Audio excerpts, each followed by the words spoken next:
Hello, everybody, and welcome to a new episode of the Project of Love.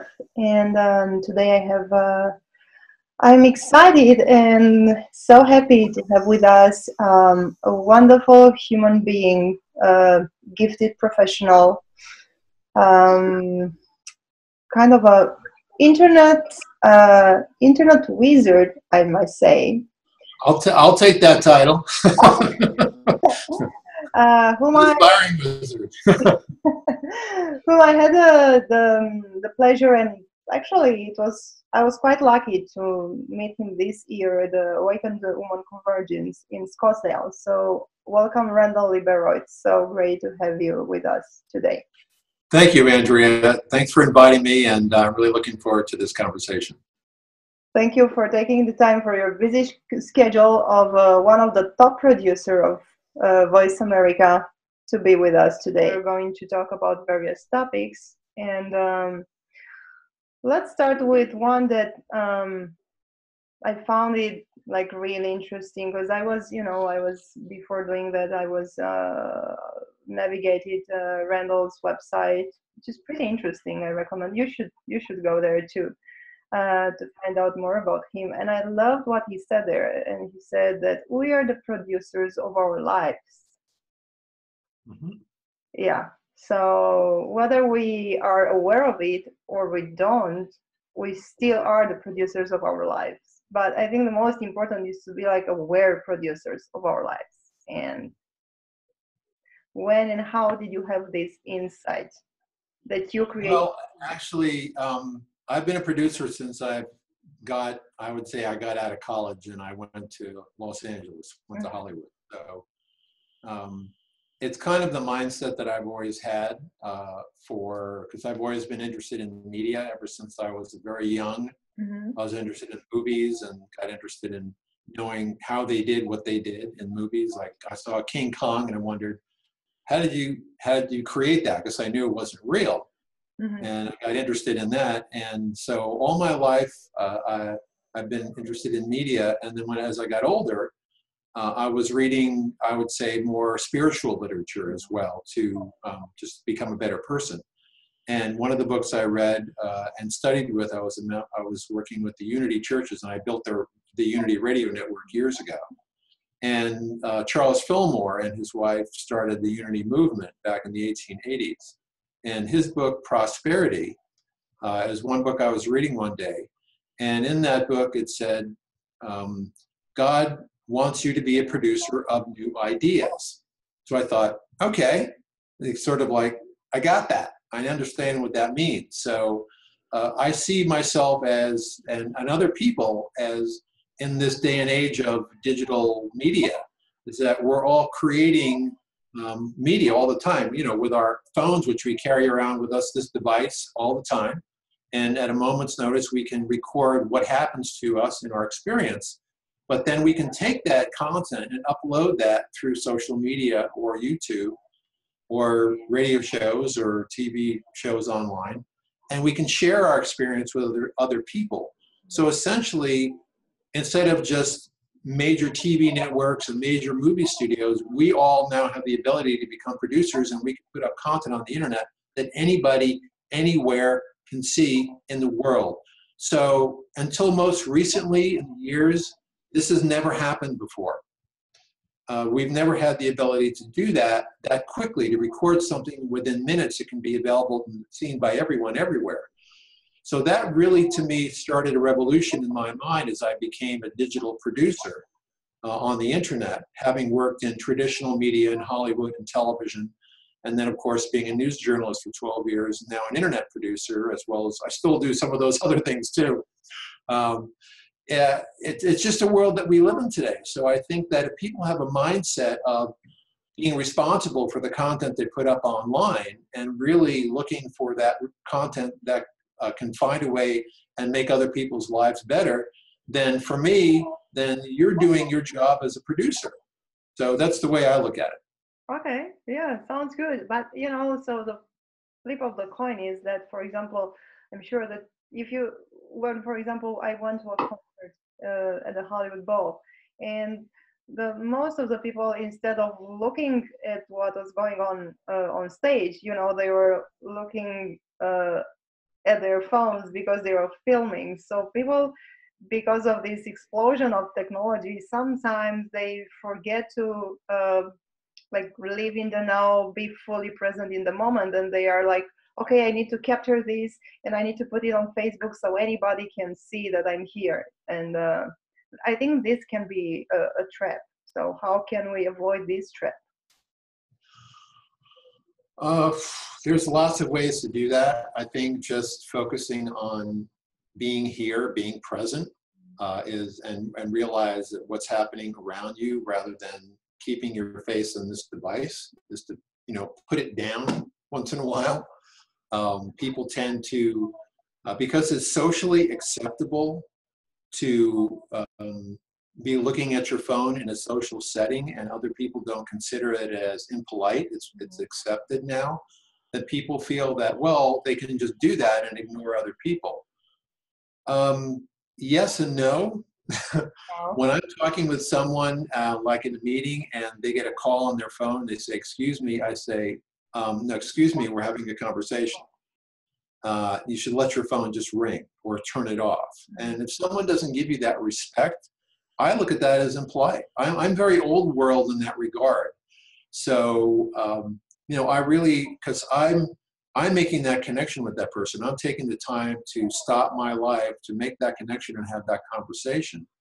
Whether it's on the phone, like right now, I just turned off the phone. I don't want to get on the call. I'm focusing on this conversation right now.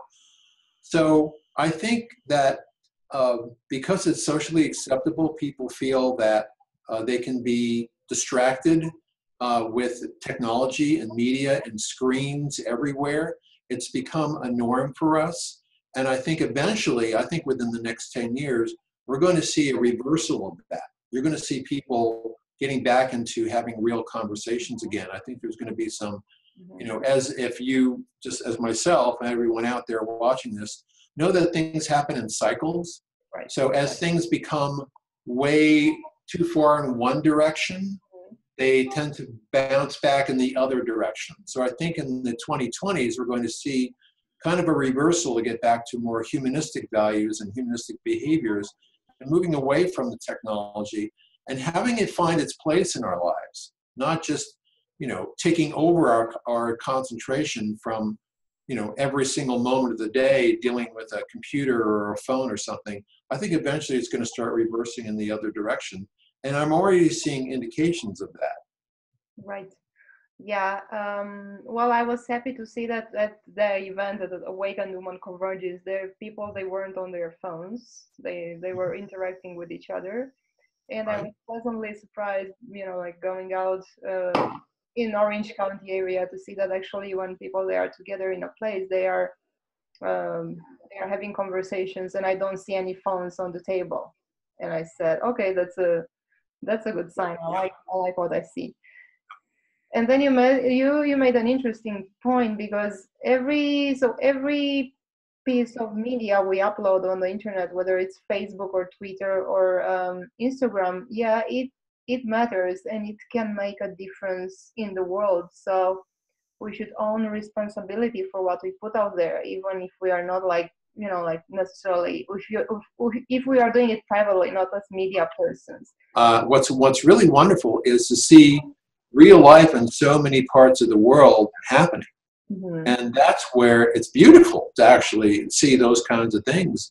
And there's a lot of people who post videos of some disaster happening, and you see the response to that, and people help, and pulling a kid out of a well, or a collapsed building, or a fire, or there's a car burning, and this guy stopped this car and literally opened the door of the car. He could have killed himself. Yeah. Open the door of the car and pull these people out to safety, and risk his life doing it. And someone just, was passing by, just happened to be there at that moment, and filmed that. I mean, I would get out of the car to help that guy. So, but so things like that are people's response to real life and technology. I would say, turn your phone off, go outside, take your shoes off, sit on the ground and look up at the sky or the stars and kind of get tuned into what's really happening. Because that's what all the avatars of the past have told us to do, is to tune into ourselves, tune into our breathing and our heartbeat, and that way we'll know everything. If you tune into your own energy and your own consciousness, then everything will become clear to you. And I can attest to the fact that, boy, that works. Let me tell you, the more that you're quiet and the more that you turn off the outside world every day and spend time in at least reflection, if not meditation, is extremely valuable. And doing that over a long period of time, it has many benefits. Especially, you learn to become familiar with your own thoughts. So when you're passing by, because we're all picking up energy and vibrations, we're all passing by people, and sometimes we'll pick up their thought vibrations. And there is one of the things in Access Consciousness, is one of the, which is, I produced a radio show that they teach, is who does this belong to? So if you're familiar with your own thoughts, you're not confused when you pick up thoughts and vibrations from other people, because a lot of people are more empathic than they realize. And we pick up on everything. We're sort of, we're receivers and senders of energy all the time and thought to the people that are around us and wherever we happen to be. So the more that you're familiar with your own thoughts and you're quiet and get your head out of this, that means it also, because you can pick up all sorts of things from other people. So the more that you're focused on an understanding of your own thoughts and how that feels to you, the better off and the healthier you can be also. Yeah, and I think also when we do this, then we remember who we really are, and we remember that we are love. Because that's the core message we are sending out in the world with the project of love. Just remember, people, that we are all love. And that's why when, as you said before, there is something like going wrong or a disaster, that's why all the people, they have this, drive to help other people, because that's how we are. We have this kindness, we have this love inside ourselves. We need to express, despite what some of our colleagues in the media, try to portray world as a dangerous and, violent place. It's not all just that. I've written a couple of screenplays myself that I'm working on getting out there next year that are about creating positive futures for people. As a matter of fact, on Voice America, I started in 2006, I launched a radio channel called The Seventh Wave, which was all about, visioning a positive future, be the change, be extraordinary. These were messages that I embedded in the channel all day long. It would play, 24/7, telling people about, how to create that future. We had many, many radio shows that listened, people were listening to. That channel was on Voice America for 11 years, and it had something like 50 million people listen to programming on it over the course of that 11 years to the shows that we had on. So those are the things that I really relish in creating, when you can have an impact like that and put that kind of information out there for people to pick up on. That's what I'm about. That's why I'm here. Why I'm doing what I'm doing. That's my mission, is to create positive change through media and make people's lives better, or at least try to not make their lives better, but help them to have better lives. Yeah, mission, life purpose. To me, these are so important. And how can people find their mission, life purpose? What did you do? What were the stages, the steps you took to find this? I would say I've always been interested in a lot of things. When I was in my late teens and 20s and 30s, I read a lot of books. But I found that experience is really the best teacher.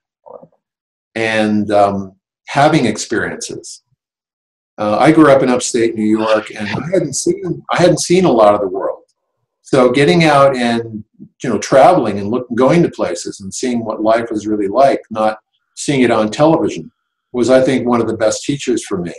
And I not only visited, modern day, cities and things, I went back and visited sites that were ancient. Matter of fact, I traveled extensively throughout the western U.S. and went to a lot of the ancient sites, Chaco Canyon and Mesa Verde, and traveled extensively throughout there, went to ruins, and looked at the way and tried to understand the way that people lived thousands of years ago and how we ended up with the culture that we have today. Because if you think about it, before the white man came to America, before we were colonialized, there were 500 nations of indigenous tribes living here, and the natural environment of this land was virtually unspoiled. So that was the first beginning here in the United States. And the second beginning is when the United States happened, when America happened. And it was resettled, and unfortunately there was massive genocide of the indigenous cultures here. And so now we have this second, culture here in the United States, which is destroying the environment all in every way, shape, and form, and it's destroying our livelihood and our health. So I would say eventually the culture that exists now in the U.S. is not sustainable, and eventually it will collapse in some form. That is, in terms of where things are today, it's inevitable. So I look at it as my job to give people ideas and potentials that maybe we won't have that collapse, that we can actually shift it from within to without, and start revolutionizing and creating change within the structures and organizations and companies and our own culture that exists now. So we won't have to have a collapse. We won't have to have this dark future and then society collapses and then we're reborn out of it. I don't subscribe to that. I think that we can create change here, now, and today with just, seeing that possibility of what can we do? What can I contribute? And anyone that doesn't think that their ideas are valuable, that they can make a contribution, I think is wrong. I think we can all make some kind of contribution, even if it's very small, even if you're just helping the people around you to see things differently and create awareness and wake them up. Maybe it's just setting an example of what you do yourself. It's what I do. It's what can I do today? What difference can I make for somebody? And it could be very small. It could be smiling at somebody in the checkout line and ask them how their day's going. It doesn't have to be a big, you don't have to create a movie and TV show. You can just do that from wherever you are.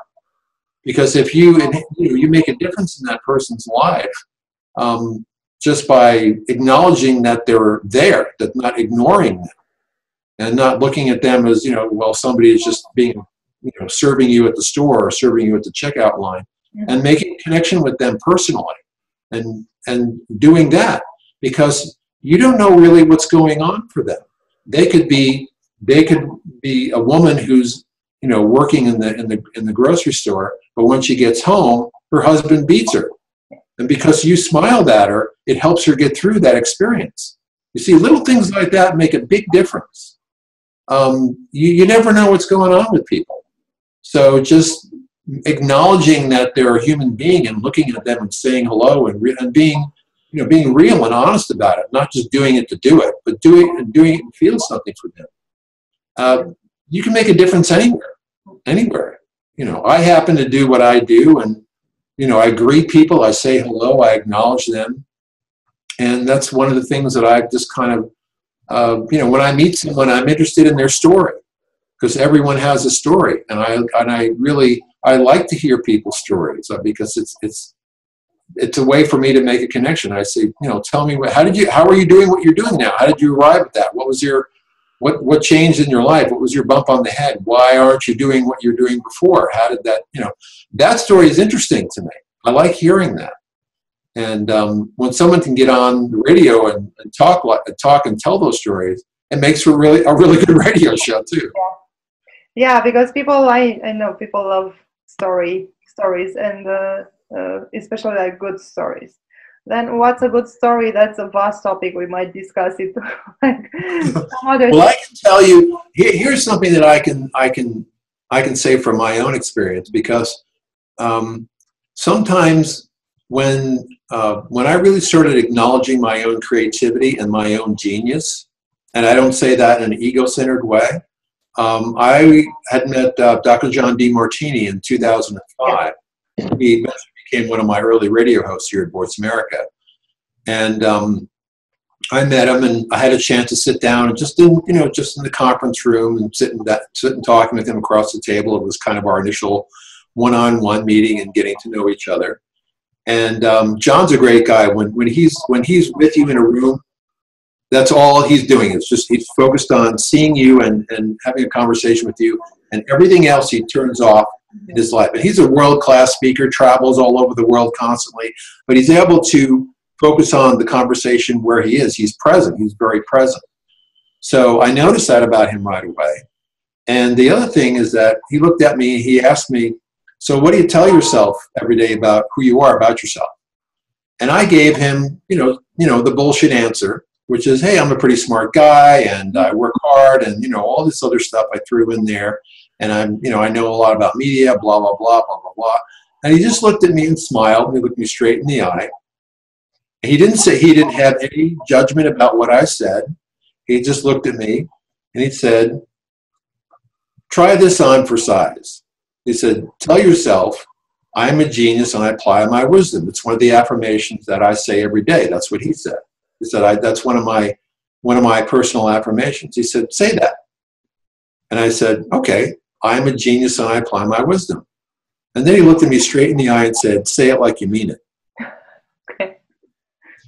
And in that moment, I got it. I got it that what I was telling myself was BS. Mm-hmm. And he just looked he looked at me straight in the eye, and he knew that all he had to do is, I was almost there, that he had just pushed me over the edge. And I said, I'm a genius and I apply my wisdom. He says, keep saying that. Just keep saying that. And that started me really thinking in a whole new level about acknowledging my own gifts that I was, that I'm able to do. And that helped me realize more of the value that valuing my own creativity, valuing my own imagination, and valuing myself. And if you read John's books, a lot of his teachings are about that. It's about self-empowerment, manifesting your destiny, realizing your potential. That's a lot of what he teaches people. He travels all over the world and speaks about that. And I really started embracing that more and more. And as I produced his show and was reading his books and immersed in his teachings, I really began to take a lot of it on and see. So he's sort of been my inspirational mentor. Yeah, and once you start to value yourself, then you can even add more value into the world, because then you can live your full potential, and that will add to the other people's potential and grow. So I guess this was like a life-changing moment for you. Were there any other life-changing moments, like before or after that? Like, how did you start on your spiritual path? Wow. I know that was on the question list. I would say my spiritual path began with music. I'm a self-taught musician. I taught myself how to play the guitar and the drums and the bass guitar. And I would say my first exposure to transcendental teachings was listening to the Beatles music, and especially George Harrison. Mm-hmm. And really, when all the music that I got into and what he was talking about, there's on his All Things Must Pass album, especially, was an album that really I really listened to. And, the songs Beware of Darkness and, songs like that were really making an impact on me. And I began to get interested in, meditation. And so music was the door that opened a spiritual life for me, because I never really was interested in that before. I kind of knew about it. I was interested in, weird stuff and, ghosts and UFOs and all that. But I never looked at it as a personal path. But as I read about, what he said, and watched films and videos of him and really listened to the songs. So when you learn to play a song and you learn the chords, you know, that song is be able to play it well, you have to understand what it means. And in high school, there was one teacher who actually created a class that we analyzed the lyrics of music. And it was a great class. Jack Clark was the teacher in my high school. So I really started reading lyrics and understanding the writing process of writing a song. And I tried writing some songs. That's when I got into being a creative writer. I took writing in high school. So, looking at lyrics of songs as a story and what it means was really, an experience that really opened me up in studying that and looking at the depth of when songwriters create a song, what motivates them to write it. It's that because it's a form of artistic expression and self-expression. So really the spiritual path for me was open through music. You were talking earlier about energy and how this impacts us and impacts others. So everything in the universe is energy. And going back to the producer, being the producer of our lives, how do we do it like consciously? Because we do it every second. I mean, nothing happens to us. Everything happens because of us and through us. So how do we get to master this process? Let's see. Well, I'll tell you from the perspective of a radio series that I did on Voice America, which is called Spirit of Film Conversations. It was about movies and media. And I said I would close that show every week by saying, remember, you are the producer, director, and star of your own movie that's called your life. Yeah. So make it a blockbuster and it'll be a classic. So I use movies as a metaphor for how people could understand their life in a whole new way. What I mean by that expression, I'll explain it. I've explained it a few times, is that our lives are like a movie and we're writing, producing, creating whatever that movie is from moment to moment. And when I say make it a blockbuster, it means make it great. Do, whatever you want to do that makes your life have meaning and value and purpose. And then at the end of your life, it'll be a classic. It'll be, you've lived your life and you will have been fulfilled and you will have achieved whatever you came here to do and achieved your purpose. So that's what I mean by that expression. And so one of the things that I talk about and when I get up in front of people and speak is I say that if people want to understand how to tune into themselves, it's understanding the process of what happens in your own consciousness. For example, when you go to a movie theater and you sit in that theater and that screen comes on and the story comes on, your consciousness is completely moving into the space of that story. You're not thinking about the bills you have to pay, who you have to pick up in the next 2 hours when you get home. All the other things in life, that shuts off for you. So I tell people, I said, when you go to a movie, right, are you thinking about this other stuff? And they say, no. I said, well, you're in an altered state of consciousness. That's how easy it is to get there. Yeah. It's just, you just move into that space in yourself. So watching a films can be meditative. Films can be life-changing. And one of the workshops that I do is I take people and we have discussion groups around talking about movies that changed their lives when they saw a film. Something made more sense to them, or they were able to resolve an emotional issue, or they were able to see a new possibility for themselves, or they were able to share an experience with someone or get someone to open up about things that happened to them that they never talked about before.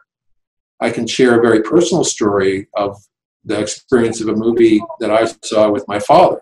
We went to see Saving Private Ryan together. And my father is a World War II veteran. He was in a tank division in France going into Germany. And people know the Battle of the Bulge. He was in the Battle of the Bulge in a tank. Very big battle of World War II, very decisive battle. And, I was 33 years old when I saw that film with him. And he had never talked about his war experiences in detail before. and we went to see that film together. And then afterwards, we were both, you know, very moved by the experience, because if you've seen that film, you know, at the end of the movie, Matt Damon is his older self. He's remembering the story of the film, and you see that experience, and he becomes the old man. And I realized that was my father. He had all of that inside of him. That never goes away. And today being Veterans Day, I was thinking about him and thinking about that day that I saw that film with him. And we sat in the car for about an hour and a half, and he told me some of his war experiences for the first time, and all the horror and all the intensity of it. And it was probably one of the best days of my life. So movies can have that power. It can open us up to those experiences like the one I just described. If we realize and use films in that way. A lot of people go see a movie just to get away from their life. Yeah. But I say that, you know, be conscious when you go to see a film. You're giving 2 hours of your time away, you know, to that film. You know, I like going to see the big action films and superhero, and that's fine. But I always look for something in that movie that's valuable to me personally. I walk away, and I like to hear other people's experiences of when they go see a film, what they got out of it. I'm not talking about my own, but what they got out of it. And that's really, it's everyone has a story of a film that changed them in some way. And it's a good way to get to know somebody, because we like to talk about movies that are out or what we're seeing. But I like when you get to talk about a media-related experience and have it, have a conversation about it where it provides some value for you or for some other person. So I think that when we're looking at a movie or watching TV or a show on some Netflix or whatever, or go out to a film, just remember that that's part of your time you're giving away to that other person's dream. You're seeing somebody else's dream. It's not your dream. It's somebody's artistic vision of what they want to convey. So if you're present in yourself, you can understand that part of your experience is what you're bringing to that movie and what you see in it and how it speaks to you. So be aware of that. Be conscious when you're watching a film, and don't give your mind away completely to the film where it takes you over and you don't remain present when you're watching it. Be aware of where you are, where you're sitting. And sometimes in a movie, if I feel that happening, I'll sit here and do this with my thumb so I remain present, because I can feel part of my body. I can feel a reaction to something. I don't just forget where I am. So in whatever experience you're having when you're watching a film or a TV show or looking at your phone, be present. Be aware of that. There's an intersection of media and consciousness, because where our awareness is focused is where our attention is, and it's where our consciousness is. So the more that we can remain present and aware as we interact with all this media, the better off we'll be. Some spiritual teachers, not some, I think most of them, they say stay away from violence, stay away from negativity, even when it comes to the movies and media, 5 o'clock news, and nowadays many of the blockbusters, they are like kind of violent movies. People, they fight, movies are very, very intense today. A lot of sound effects, a lot going on, explosions. Mm-hmm. I like watching classic films because they're slower, they're quieter. Mm-hmm. You really get to hear the story and feel the characters and their experiencing. There's not a lot going on. That started happening in movies in the 1950s, and especially in the 1960s. So if you watch films before like 1952, some of the films of that the 30s, 40s, and early 50s, you'll really get to appreciate film stories in a whole new way, especially comedies.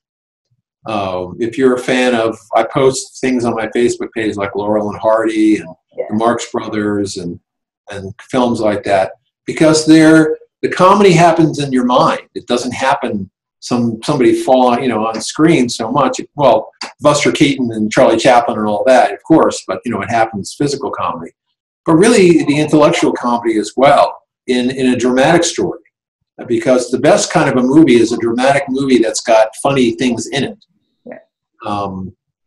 That's really the best kind of film, where the characters are creating the comedic situations. Slapstick movies are fun and funny, and every once in a while it's good to see something like that. But sometimes just a silly film like a Mel Brooks movie or something, you can appreciate that. It's just funny. But there are some films today, and you'll notice that even more and more, even some of these big superhero movies are putting more comedic things in them. So you're entertained as well as enjoying the dramatic story and getting some value out of that. So I like that trend. I think it's it makes the process of watching a movie enjoyable, and the movies that don't speak to our humanity or create an experience in them that it makes you feel good, because that's the purpose of going to see a movie. You're coming out of it feel good, or you're enlightened and all of that, or you see something, about an event that happened like in reality. There's a couple of movies coming out next month that are one of them is about story of the new Steven Spielberg films with Meryl Streep and Tom Hanks. We talk about the Pentagon Papers that's coming out. And it's called The Post. And go watch that trailer, because you want to see a good drama. Every once in a while, to see a really good drama about something that happened for real. Of course, it's fictionalized, and you're not getting the true story. But you can at least feel maybe what the experience was like for those people that went through it, and what the choices that they make, and the difficult choices sometimes that they had to make, and these things that are happening, because history is happening in every moment. Our own personal history and the history of what's going on in the world. And we look at Facebook and we try to gain some sense of what is really going on. Well, Facebook is not the place to go for that. Neither is watching news, because news is already all fabricated and someone's agenda or bought and paid for. But we're not going to get it there. But where we're going to get a sense of reality is our own present day experience. We're not going to get it off of a screen, off of a TV show or a movie, or we're going to get it out of our own experience and the relationships that we have and the people that we care about. That's going to mean more to us. What's going on in the world in the larger circles and politics and social change and all that, and business and, whatever is on what's being posted on LinkedIn is a very, very narrow view of the world that we're living in. So I see people and I talk to people. I say, how do you track what's going on? They say, well, I look here and I do Google searches here and I go on social media here. And remember, all those places that you're getting your information from are all run by businesses with an agenda to make a profit. So that's not a good idea if you want to get a sense of, what's going on, is to maybe read blogs of people, read the experiences of people who went there and experienced it. What's his name? Morgan Spurlock made a movie called Where in the World is Osama bin Laden? So he wanted to find out if there were terrorists in the Middle East. So he took a camera and he went there and he interviewed people. And he realized there's no terrorists here. It's all bullshit. These people are trying to live their life. They're not terrorists. So you have to go to these places to really know, and not trust news or trust or internet or a Facebook post. You have to experience it. So the experience of knowing and getting to know people, that's why I said travel is probably one of your best ways to find out what's really going on the planet, is to go there. You're a producer, so where do you take your information from? Well, I have professional training and years of experience in knowing how to research and get to the source of whatever story I'm looking at when I want to. So if I see someone post something on Facebook, I'm saying, well, what is the source of that post? Who wrote that story? Where did it come from? And it takes a while to kind of be able to backtrack that story and that post. If it's posted by a website, you've got to go on there. Who wrote it? Okay. And even like on the Huffington Post, people write about something, and maybe it started on a blog, or maybe they got it from a news story that they saw. You really have to understand that the news services today, it all boils down to Reuters and Associated Press. That's the source of all international news. When I worked as a journalist for 12 years, that would be the source of what most international news stories are, if not what we call a stringer, who's a local reporter that goes and talks to somebody and gets that story and then writes about it. And then that story gets posted, to all the news services. So you have independent reporters that some of them work for large newspapers, and then you have news services, what they call the wire services. So the secret to know about those two wire services, Reuters and Associated Press, is they're both owned by the same company, by the same person. Yeah. So what does that tell you? What does that tell you? People talk about fake news as if it's recent. I'm sorry. Fake news has been going on for decades. Decades. So you really have to understand that everything you see on television news is either, like I said, bought and paid for, or it's somebody's agenda that they want to push. And if you really know, the way that journalists write things, there are a lot of honest journalists out there. There are many of them that still write about things and they don't filter it, they don't edit it. But being in the news business for 12 years, I can tell you that, and talking to people around the world who work in it, that news is very filtered, very edited, and what you see on social media is the edited and filtered version of everything that's been written about before. So you're seeing a filtered version of when someone posts something on, like, say, a social feed. So very rarely does someone track down a story before they post it. So just remember, what you're looking at is not any kind of reality about what's going on. And some of that in the professional news services, I'm talking ABC, CBS, and all of those guys, and NBC, and CNN, they are, let's just say, those reporters are paid a salary to report the news in a certain way. And it's written specifically in a certain way to convey a reality to you that they want to communicate. So you react to that reality in a certain way. You have a reaction to it. And when you see big news events happen, a lot of those are planned. Some of them are staged. I don't want to get into that conversation. And because when you start researching what's going on, when you send a big, like a violent event, and you look what's behind that, you realize that it's not what you think. Yeah. So you have to be very careful about trusting social posts, news services, major news media, all because you're never getting a sense of reality. I mean, here's a simple example. A simple way to look at it is always separate the facts from the story. Like, for example, something happened in New York on September 11th, whether it was planes at the buildings blew up, the explosives are in there, whatever. The World Trade Center isn't there anymore. Okay, something happened, people died, for real. But what we were told was a story about who did it and why. Mm-hmm. So separate those two things in your mind when you watch news. Right. Someone tells you this is why that happened. That's your opinion, not mine. I don't know that. Who knows what it is?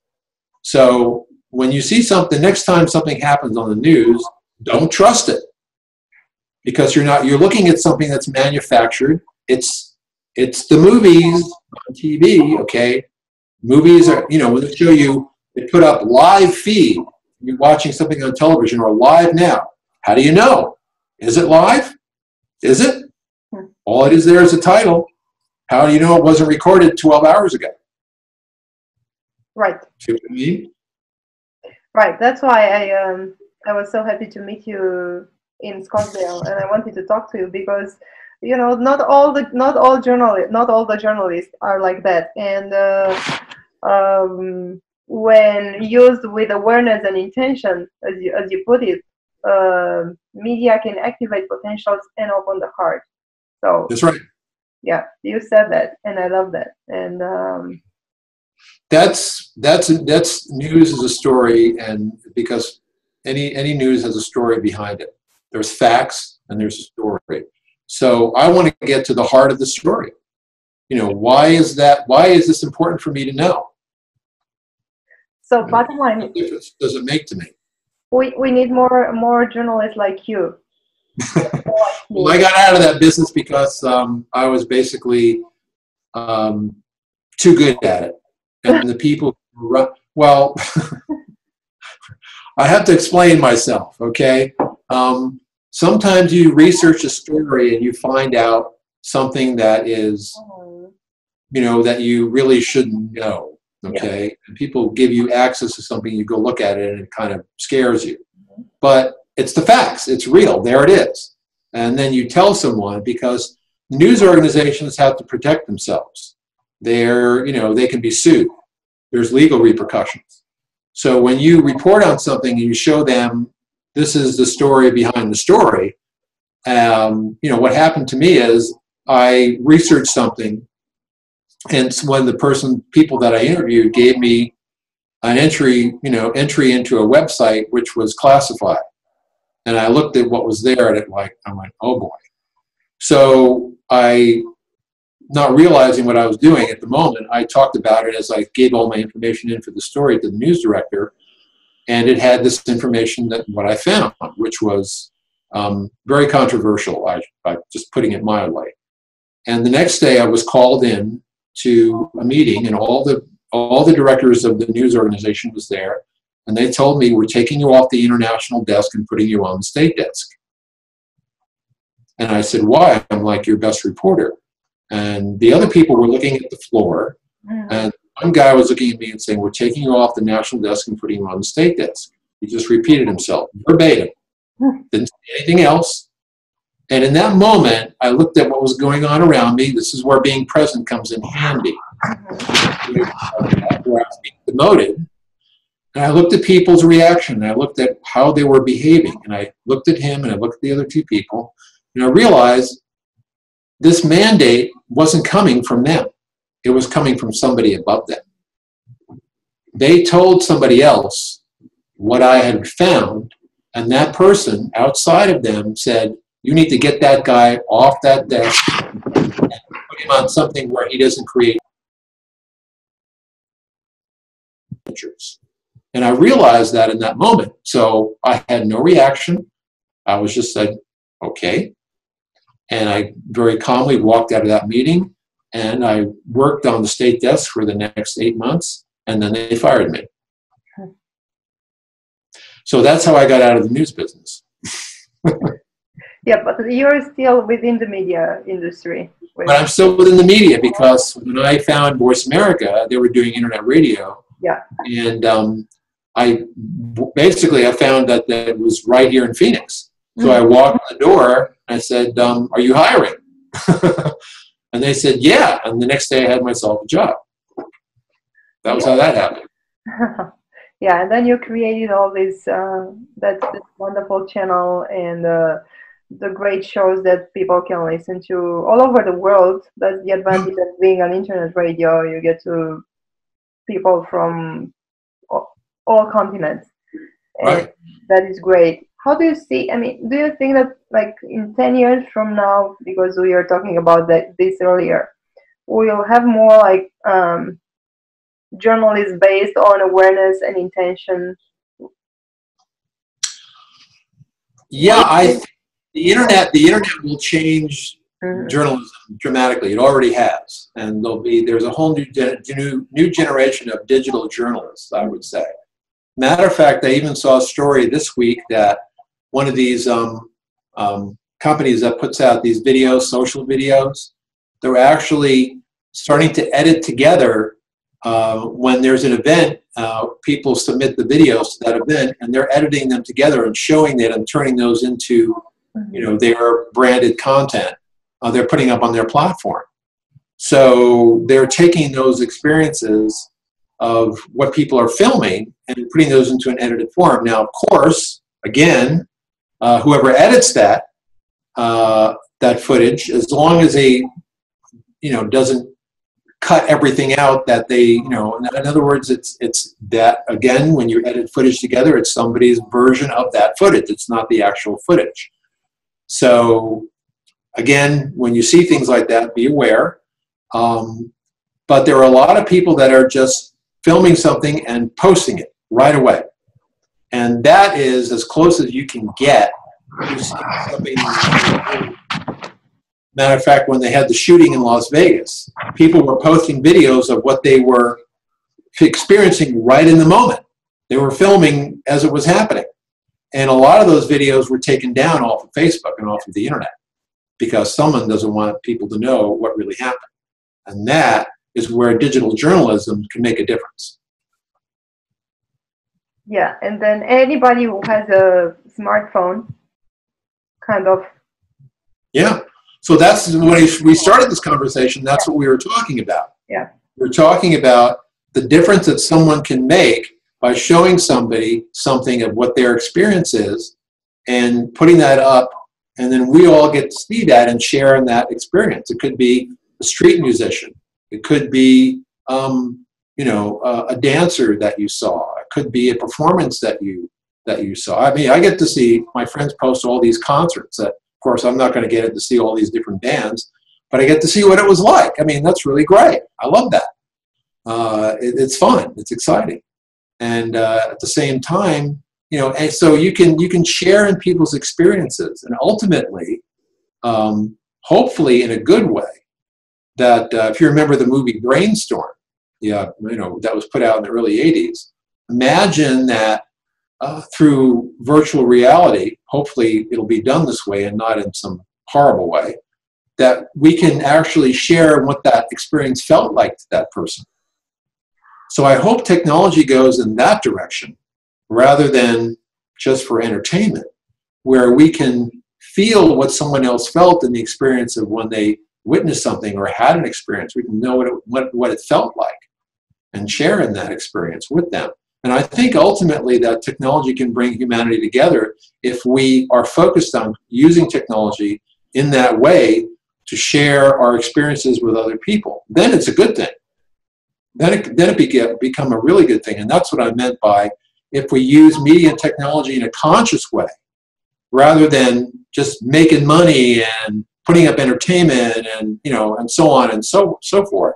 If when I watched the Apple presentation of the new phones and the new computers and all that, I say, well, that's all nice, but how much media do we really need? Why don't they invent something useful, like a device I can take and plug into my computer or plug into my car and it generates power? How about something like that, Apple? Try doing that, I don't need the electric companies and I don't need whatever. I have this device I carry with me and I can power anything with it that I want. My car, my motorcycle, or whatever. That would be useful. Why don't they create something like that rather than just another way to listen to music and watch video? That's okay. We've got that. Next, that's what I'm thinking. Yeah, I completely agree. And I think that's kind of a great wrap up for our interview today. I know that you were also planning to talk about love, but I think that's such a vast love and relationship. Well, here's the person I'm in love with. yeah, she's wonderful. I saw that you were together. That's really what I think. While I'm here at work, I have my wife is with me. She's with me every moment of the day, and so that's what's. And I think about my kids, and sometimes I have on my desktop, I have pictures of my children or something like that. I'll do that. So I'm thinking about them. I'm holding a good thought for them in my consciousness. One of the things I remember about Marilyn is one of the things that she asked people to do for her is hold a good thought for her in their minds. She was very aware of some of these things back in her life, and she was an amazing woman. And that's why I really enjoyed working on, being a part of the Goodnight Marilyn radio show and celebrating her life, because of those kinds of things that she studied the power of the mind in her life. I can talk for an hour about some of the things that she did. That if people who are interested in studying a person who was revolutionary in her own life, in her own way, people don't even realize, read the biography of Marilyn. There's one called Gary Vidalco Robles, who was part of the Goodnight Marilyn radio show, which you can find on Voice America. We did 42 episodes of things about Marilyn's life. And for women especially, she's a great role model in so many ways when you start reading about the challenges that she had, how she was able to, she had many health challenges in her life, and she was able to circumvent that. She had mental health issues. She was on a lot of medication that she had, and she still accomplished everything that she accomplished. And just an absolutely amazing woman. I'm always finding out something new about her that just, how could she do all this?